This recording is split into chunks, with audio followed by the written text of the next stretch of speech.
Once upon a time, in a cozy little farm, there lived a duck named Jemima Puddle-Duck. Now, Jemima was no ordinary duck. She had the most beautiful feathers and the kindest heart. However, she was a little bit different because she was a duck that longed to be a mother. And oh, how she dreamed of having her own little ducklings. But there was a problem.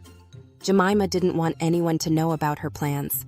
You see, there were some other farm animals, like that pompous old goose, who thought they could decide what was best for her. And Jemima was determined to find a place all her own to lay her eggs. One fine day, Jemima waddled off far from the farm, past the gate and beyond the trees, and she soon found herself in a lovely little spot beside a snug old barn. Oh, it looked like the perfect place. She looked around, and that's when she met a funny old gentleman in a long coat.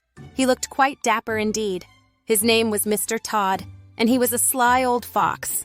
With the softest of voices, Mr. Todd said, "Why, hello there, my dear duck. What brings you to my neighborhood?" Jemima, with stars in her eyes, said, "Oh, I'm looking for a safe place to lay my eggs." Mr. Todd, with a sly smile, immediately had a sneaky idea. "Why, my lovely Jemima, you can lay your eggs right here. I have a lovely hidden nest in my barn." Jemima was so excited. She thought, "Oh, how wonderful! I can finally have my little ducklings and no one will bother me." But Mr. Todd, you see, had other plans, and they weren't as sweet as Jemima hoped. He imagined having Jemima's eggs for breakfast instead. Oh dear.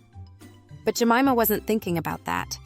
She was already envisioning her little ones paddling along by her side, the sun shining down upon them. So she waddled right into Mr. Todd's barn, all blissful and unaware of his cunning nature. But luckily, true friends often come to the rescue. Jemima's good friend, a wise old dog named Kep, sensed something was not quite right.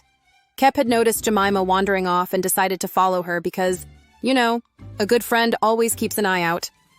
When he reached the barn, he heard Jemima happily quacking away, but then he caught the faint hint of Mr. Todd's scheming. He quickly devised a plan of his own. Kep barked loudly and sprang into the barn, startling Jemima and Mr. Todd. "Jemima, dear duck, come quick!" he barked.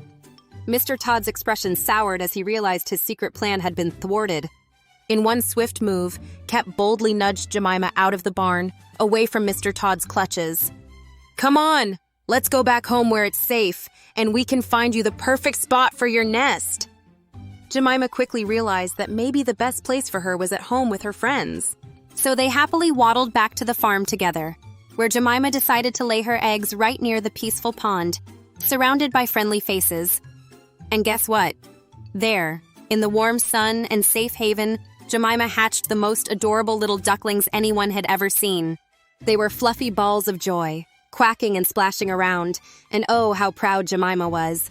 When the other farm animals saw her with her lovely ducklings, they all gathered round, proud of her brave heart and happy spirit. So Jemima learned that sometimes you don't need to go far away to be happy. Your true treasures are often right where your friends are. And she never forgot the lesson of friendship and safety that day. And from then on, Jemima Puddle-Duck became the happiest mother duck around, enjoying each moment with her delightful little ones. And they all lived happily ever after, quacking merrily by the pond, never losing sight of the joy they found in family and friendship.